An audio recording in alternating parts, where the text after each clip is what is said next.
Os BRICS foi o assunto da semana, entre outros assuntos. E parece que o Trump deu uma bolinha boa aí pro Lula completar, hein? Deu uma bolinha boa pro Lula completar. Ele andou falando mal dos BRICS, preocupado, né, com os BRICS, né? Engraçado, ninguém tá ligando muito pros BRICS, mas o Trump tá. O Trump tá ligando, né? E diz que vai taxar 10% para os BRICS. E aí disse que vai votar no Bolsonaro em 2026. Enfim, fez uma ondinha lá na rede social dele, né? Bom, e agora está aparecendo mais um partido lá nos Estados Unidos, lá diz que é um partido criado lá pelo Elon Musk. Esse aí não vai ser traíra, né? Que nem o republicano já virou uma traíra. O país que libertário, que é contra imposto, que é contra o Estado gigante, né? O partido que prega aí o Estado mínimo, a não intervenção do Estado na economia, se tornou o partido mais interventor da história dos Estados Unidos, né? Trump é o homem das tarifas, do tarifaço, né? Ninguém intervém desta forma tão agressiva quanto ele, né? E agora ele acha que o BRICS é o problema dele. Bom, o Lula adorou, né?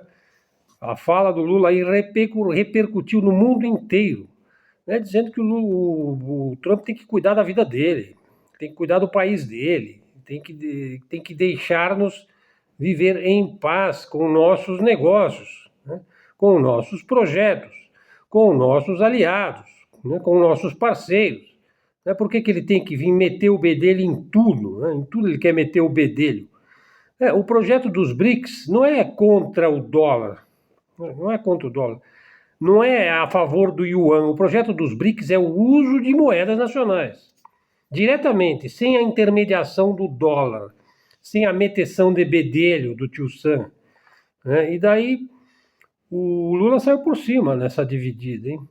E aí uma outra parte também das redes sociais ficaram contra o fato do Lula falar por que o G20 também não entra para os BRICS, né? Veja, eu particularmente eu acho que qualquer coisa é válida, né? Veja, já dizia Napoleão Bonaparte, os amigos eu gosto de que eles estejam por perto, os inimigos eu quero mais perto ainda, né? Então, assim, o G7 podia entrar para os BRICS, né? Enfim, deu uma de Trump, né? Que o Trump ele gosta de jogar farofa no ventilador, né? Daí o Warren Buffett, né? O homem mais rico aí do mercado de capitais, do mercado de ações, de derivativos, enfim. Ele diz: toda a minha enorme riqueza veio da sociedade humana, do trabalho, dos trabalhadores, da maioria que se sacrifica, hein? E a maioria que paga impostos e vive na austeridade capitalista, né? Quer dizer, isso não é uma crítica ao Estado, né? Não, isso é uma crítica ao próprio capitalismo, né? Por quê? Porque ele é excludente. Né? Ele só beneficia aí 1% da população. Né? O que o Warren Buffett está dizendo? Veja, ele está fazendo uma crítica à usura capitalista, às enormes taxas de impostos sobre as massas humanas, impostas pelo domínio das grandes corporações bancárias, financeiras e industriais. O Estado vira refém, né, do BlackRock, da Bloomberg, da Casa Rothschild, do George Soros, né? E o Warren Buffett fez uma crítica direta à cobrança de impostos, dizendo que as classes altas é que deveriam pagar mais. Se os pobres fossem menos sacrificados, a sociedade seria muito mais dinâmica e muito mais saudável. Né? Claro, na visão neoliberal, o Estado é a raiz de todos os males. Né? E o capitalismo não. O capitalismo é lindo, é divino, é perfeito. Né? O capitalismo aí que só beneficia 1% da população é a coisa mais linda, né, que existe. Né? Daí então, os neoliberais dizem, não, o Estado é um mal, e ele vai acabar com a liberdade econômica. Liberdade econômica, quem é que tem liberdade econômica?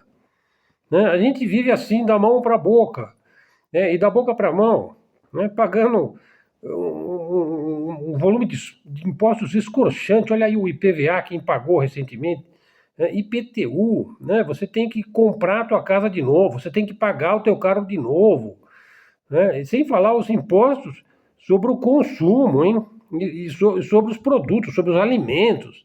Né? Não, imposto tinha que ser só sobre capital, sobre renda, né? Sobre rentismo. Né? Quem tinha que pagar imposto, somente os mais ricos tinham que pagar imposto. Mas é exatamente o oposto, né, que acontece. Então, existe liberdade econômica? Existe. Para 1% da população, existe. Então, eu posso criticar o capitalismo o quanto eu queira. Eu não gosto de liberdade econômica, né? Eu não sou capitalista, eu sou os 99%. Né? Eu quero é mais que o Estado acabe com a liberdade econômica desse 1% aí, né? Quem sabe no século XXII, né? A gente acaba aí com essa usura medonha que vai empobrecendo a classe média, né? E sabe quem que vai indicar o Trump para o prêmio Nobel? Adivinha, aquele cara que é o primeiro-ministro lá de Israel, aquele tipo medonho, né? Ele indica o Trump para o Prêmio Nobel da Paz. Mas que paz é essa? Ele não fez paz nenhuma. Né? Na Ucrânia não fez nada, não conseguiu fazer nada. Conseguiu ainda aumentar a crise na Ásia, no sudeste da Ásia, lá que o pessoal chama de Oriente Médio. Né? Atacou o Irã. Bom, e Israel? Israel ataca todo mundo. Primeiro atacou a Síria, tomou a Síria lá usando lá o Jolani, não, o indivíduo da Al-Qaeda, que agora é bonitinho. Antes ele era terrorista, agora ele é gravatinha, né? Veja, tomaram o Líbano, invadiram o Líbano. Sabe por quê que eles querem o Líbano? É por causa da água, o rio Litani. É isso que eles querem a água. Por isso também foram as guerras lá pelas colinas de Golã, por causa do rio Jordão. Enfim, eles querem tudo que tenha valor, por exemplo, água, petróleo, gás, e eles se dão assim a liberdade, né, econômica, né, de irem tomando tudo na mão grande, né, de irem e no morticínio que eles vão causando no entorno. E aí o Trump ele fez alguma coisa para melhorar essa situação? Não, não, ele ajudou a atacar o Irã, né? Vai dar certo isso daí?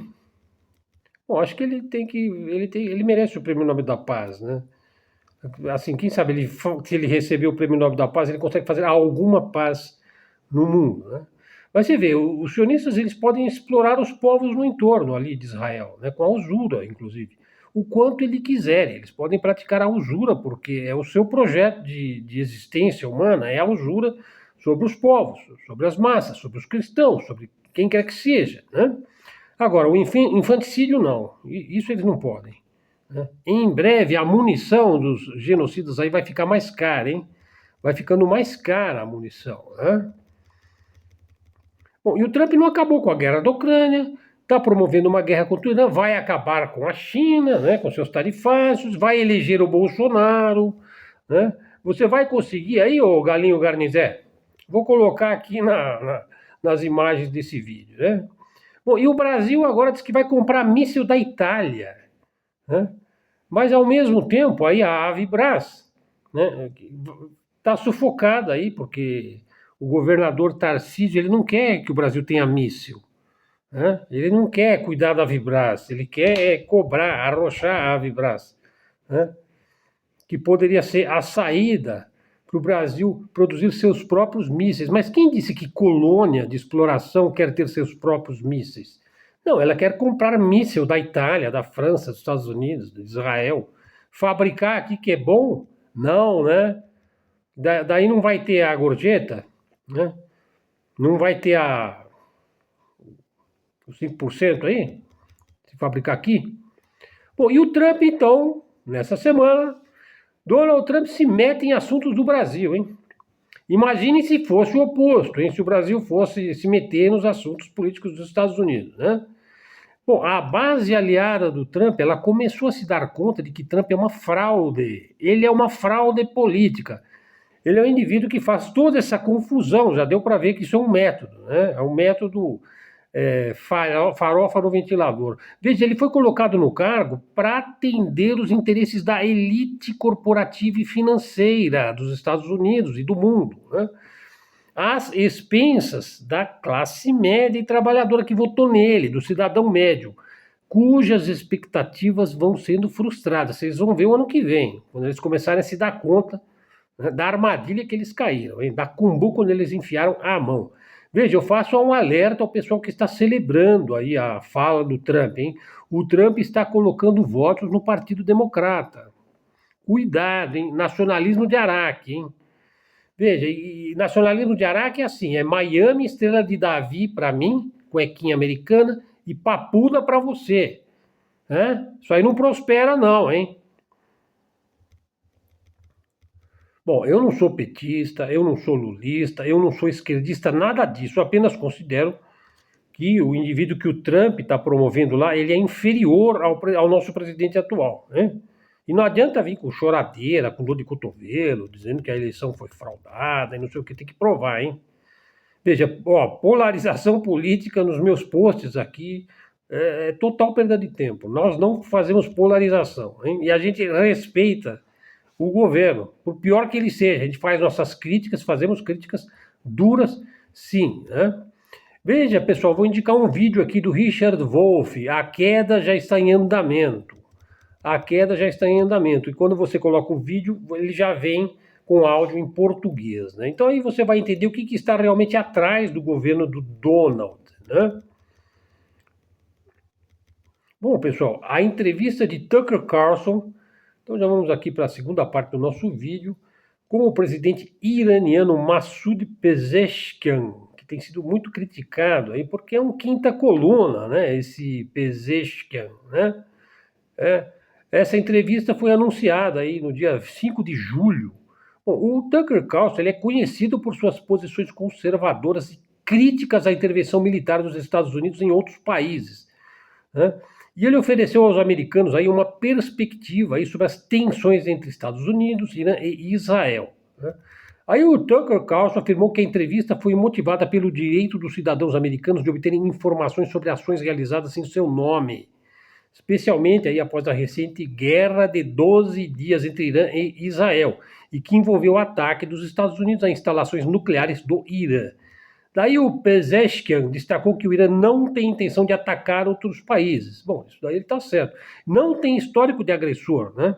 Que odeia guerra e odeia derramamento de sangue. Afirmou que o Irã é capaz de desenvolver meios para se defender e que vai fortalecer sua capacidade militar para evitar ataques como os sofridos em Gaza, né? Sim, porque se Gaza pudesse se defender, né, eles não estavam lá cometendo infanticídio, né? Dizimando civis, destruindo cidades inteiras que não têm a possibilidade de defesa. Bom, aí o Pezeshkian aproveitou para dizer que o Irã não pretende desenvolver armas nucleares. Bom, mas eu acho que ele devia, né? A exemplo do Paquistão, né? E aí ele defendeu o direito do Irã à energia nuclear pacífica e à pesquisa. Bom, a entrevista então ocorre num momento de alta tensão após ataques israelenses e estadunidenses ao Irã e um cessar-fogo aí que é mediado pelo Catar. Veja, o Catar é uma das petromonarquias lá árabes, né? O Catar, os Emirados, a própria Arábia Saudita. Bom, o Paquistão aí parece que eles têm, não sei se são 50 bombas atômicas, né? Alguma coisa, acho que alguma coisa entre 90, acho que 90 bombas atômicas. Quem tem 50, se não me engano, é a Coreia do Norte, que também já ofereceu ajuda ao Irã. O Paquistão também ofereceu ajuda ao Irã. O Paquistão é um bom aliado lá da China, né? Você vê que a Índia ela é dos BRICS, mas ela está sempre... Veja, a Índia, antes da invasão, né, do imperialista britânico, ela detinha 25% praticamente da produção do PIB mundial. Era um colosso a Índia, antes da invasão, né? Vocês já ouviram falar no Fausto das Índias, né? Na Companhia das Índias, hein? Oriental, né? Aliás, o Cabral iria supostamente buscar especiarias lá, né? Na Índia. Então você vê o comércio como era pujante, como era intenso. Mas hoje ela é 4%, 5% do PIB. Era 25%. Né? Então você vê que ela foi saqueada, né? Enfim, ela foi extremamente roubada e lesada pelos britânicos e pelos ingleses. E, no entanto, eles ficam aí, né? Com Salam Aleikum aí, com o inglês. Sabe? Por que não dá uma força aí para os BRICS, Índia? O que é isso? Tá precisando meditar mais, hein? Tá precisando entrar em Samadhi aí para ver se entende para onde vai o mundo, hein? Senão o BRICS vai ficar aí nessa mesmice, né? Bom, eles estão discutindo outras coisas, estão discutindo ecologia, água,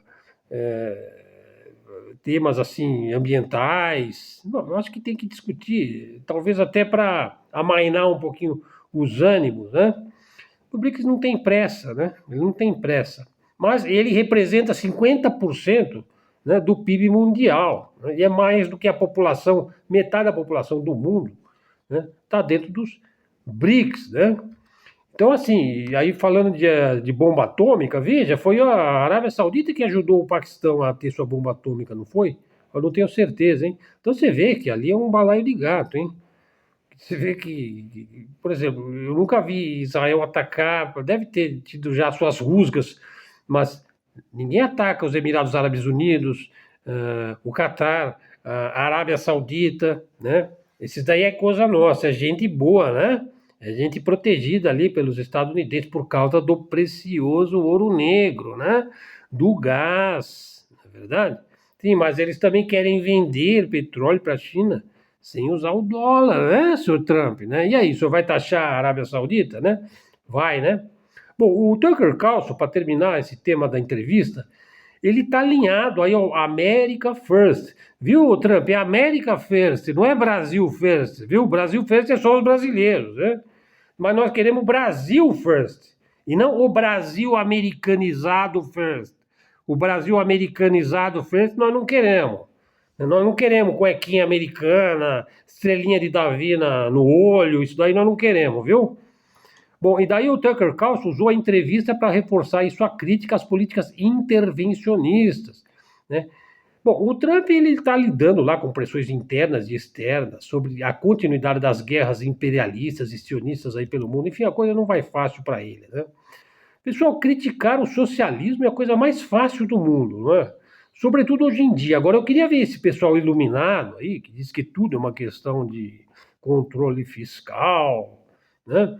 Iluminado, né? Esse pessoal iluminado aí, eu gostaria de vê-los criando coisas como salário mínimo, SUS, escola pública, salário regular, jornada de trabalho, aposentadoria, né?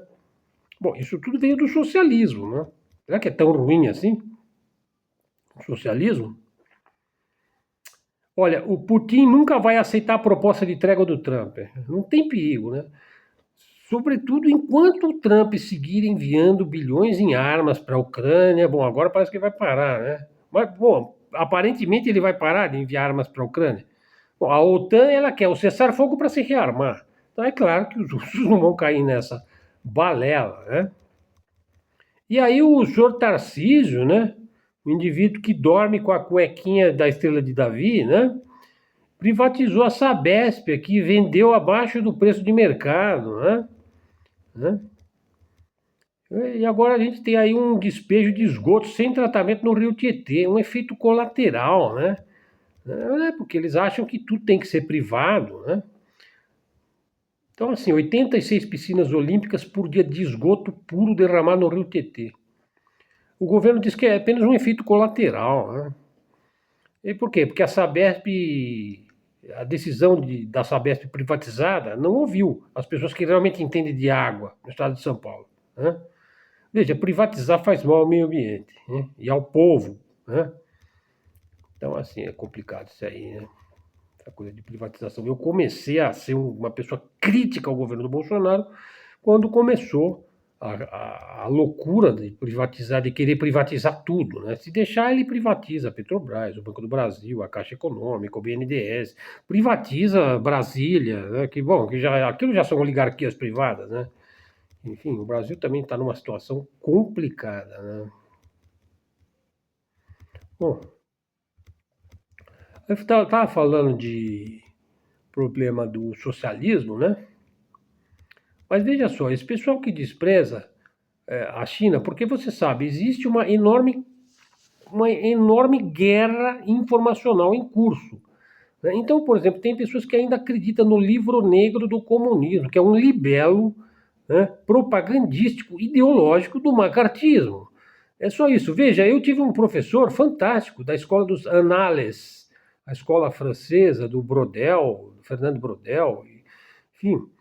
E, assim, o meu professor ele me fez ver, né, que não se pode seguir fontes ideológicas, fontes propagandísticas, né? Por exemplo, lá na Revolução Russa, tinha 20 países lutando contra a Revolução, liderados pelos Estados Unidos, pela Inglaterra, pela França, sabe? Então você teve lá grandes perdas, né? Perdas, né?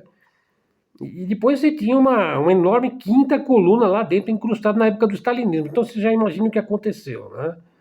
Bom, e na China do Mao Tse-tung? Mesma coisa, o Chiang Kai-shek era um homem dos Estados Unidos. Então não ia ter guerra civil, então não ia ter gente morrendo. Ah, não, mas a culpa foi do comunismo, porque não sei o quê. Blá, blá, blá, blá. Pessoal, coisas muito simplificadas e muito ideológicas estão sempre distante da verdade. A verdade é que não existe a China de hoje sem a Revolução Comunista lá do Mao Tse-tung, né? Só que, ao contrário do que ocorre aqui, grande parte do lucro, porque eles são também capitalistas, mas é um capitalismo à moda chinesa, com uma finalidade socialista. Então, grande parte do lucro não fica no 1%, como aqui. Aqui não é. Aqui, na verdade, é uma plutocracia, né? Lá não, você tem um partido, né? E a política pode mudar, mas o partido continua, né? Aqui é sempre a mesma política e fica sempre. Nunca muda a política, né? E ficam se alternando partidos. Não, lá pelo menos tem um partido e a política pode mudar. Né? Por quê? Porque são flexíveis, né? Veja, grande parte do lucro, e o lucro que eles têm hoje, a China, é imenso, vai para melhorar as condições de vida da população chinesa. Vocês estão entendendo a diferença? Isso é completamente diferente do nosso modelo, onde grande parte do lucro vai direto para os mais ricos. Afinal, eles têm de gozar da liberdade econômica, né? Bom, aí também entrei em umas discussões aí, falando de religião, né? Veja, eu disse o seguinte, eu já abordei um pouco esse tema também no meu último vídeo, né? Toda religião, toda religião é parcialmente falsa, sem exceção. Parcialmente. A parte verdadeira, por exemplo, a parte que exorta as pessoas a fazerem o bem, né? Enfim, a parte onde tem as regras, né? Os mandamentos, as premissas morais, os provérbios, né? Os conselhos, as histórias edificantes, emocionantes. Enfim, a parte verdadeira, vamos dizer, presente em todas as grandes religiões, conduz a uma vida longa, produtiva, benéfica e pacífica. Então eu não sou contra as religiões, apenas acho que tem uma parte que é inventada, que é ficcional, que é literária, né? Que é teológica também, e tem uma parte benéfica também, senão não seria uma religião, né? Por exemplo, uma religião que pregue a destruição do seu semelhante não é uma religião. Não está religando coisa nenhuma, está desligando. Está desligando aqui na Terra, né? A união, a fraternidade humana. A religião tem que pregar o bem, a função dela é essa.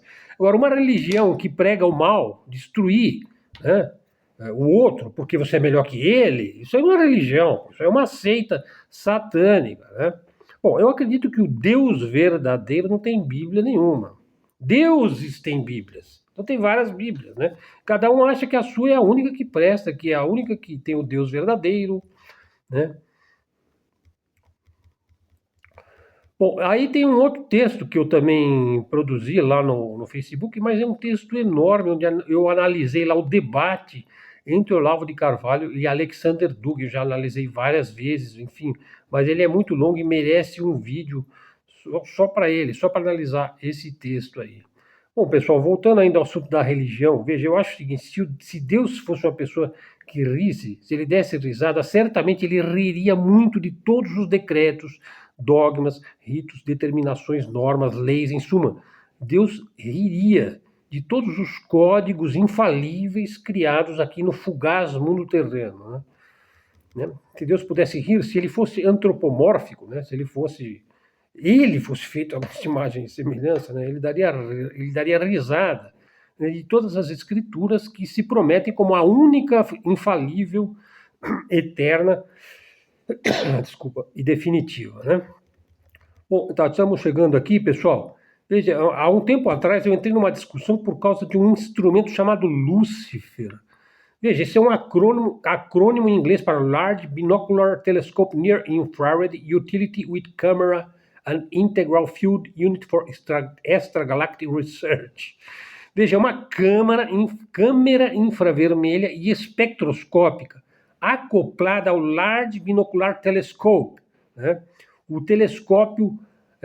largo telescópio binocular, porque você põe os dois olhos lá no telescópio, ele é enorme, tem vários metros, localizado no Monte Graham, no Arizona, Estados Unidos, onde o Vaticano opera o telescópio de tecnologia avançada, lá no Monte Graham, no Arizona, em parceria com a Universidade do Arizona. Daí apareceu aí a história de que o Vaticano tinha um telescópio chamado Lúcifer, né? Veja, o nome Lúcifer foi dado por cientistas alemães que desenvolveram o instrumento. Veja, devido às associações negativas com o termo Lúcifer, né? Por quê? Porque você sabe que os teólogos medievais transformaram Lúcifer em Satanás, sendo que são coisas completamente diferentes, né? Veja, devido às associações negativas com o termo Lúcifer, astrônomos do Vaticano contestaram o nome e ele foi alterado para Lucy. Lucy, olha que gracinha. Veja, no site oficial do Observatório do Vaticano não há menção a um telescópio chamado Lúcifer, né? E eles usam lá o telescópio, né, que é o VATT, né, que é o principal equipamento utilizado pela instituição Vaticano. Portanto, a alegação de que o Vaticano tem um telescópio chamado Lúcifer é exagerada, né? Uma vez que Lucy se refere a um componente, né, do telescópio, e não a um telescópio do Vaticano. E o nome foi alterado para evitar aí maiores pavores, né? Por exemplo, será que esse telescópio está procurando Lúcifer lá no espaço sideral? Será que vou encontrar isso? Bom, é mais provável que encontre um buraco negro, né? A propósito, Lúcifer é a estrela da manhã, o portador da luz, o amanhecer de um novo dia, né? A alvorada de um novo despertar. Em suma, é o planeta Vênus, né? Bom, e quanto aos devotos, os que professam uma religião? Veja, não há problema nenhum. As religiões têm a sua parte boa, né? Veja, mas em geral, mas sem querer generalizar, em geral, devotos são irracionais. Muitas vezes eles são sectários, né? Porque quando você defende aquilo que você acredita publicamente, você já cai no âmbito da política, né? Agora, se você ataca o seu oponente em função da tua religião, bom, aí é pior ainda, porque aí você está em dúvida sobre aquilo mesmo que você está defendendo. Porque se você tem que defender aquilo publicamente, politicamente, aí já vira time, né, pessoal? Já vira torcida. Bom, acho que é isso daí, né? Bom, para terminar, veja só, eu vi vários analistas aí apontando os erros da Rússia no Cazaquistão, os erros da Rússia em relação ao Irã. A Rússia perdeu negócios de vendas de armas aqui, ali, acolá, e a China ocupou esse espaço. Pessoal, mas a Rússia também fornece tecnologia de armas para a China, né? Sabe, agora, quem faz as coisas em escala é a China, né? Então, será que a Rússia também não está ganhando nessa? Bom, sobre os erros da Rússia, não faltaram profecias, né? Muito fortuitamente propagadas pela CIA, né? Bom, o maior analista de geopolítica do mundo segue sendo o inimitável Mané Garrincha. Vocês já combinaram com os russos? Bom, é isso aí, pessoal.